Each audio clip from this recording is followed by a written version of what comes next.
आज जेवणामध्ये बनवले मस्त असा मसुरीच्या डाळीचा डाळ तडका। डाळ शिजवून घेतली आणि त्याला तडका मारला अशा पद्धतीने। मी सहसा असा तडका कधी मारत नाही, डायरेक्टच फोडणी टाकते आणि वरून डाळ वतते, पण मी पहिल्यांदाच असं केलेलं आहे। आणि हिंग, लाल तिखट, लसूण एवढंच मी तडका टाकला, कारण पोरं बाकी काही टोमॅटो ते खात नाहीत। आणि आता चपात्या बनवते, एकदम साधं सिंपल असं जेवण बनवलंय, एकदम साधं चपाती आणि वरण बस। आणि समर्थ जेवण करतोय आणि सम्राट खेळतोय।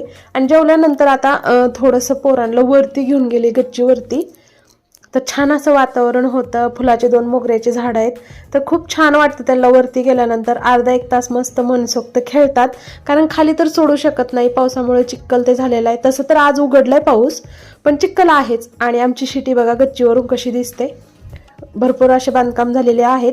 तर डेव्हलप एरिया आहे हे इथला। त्यानंतर थोडं झुला झुलल्यानंतर पोरं खेळली। Thank you for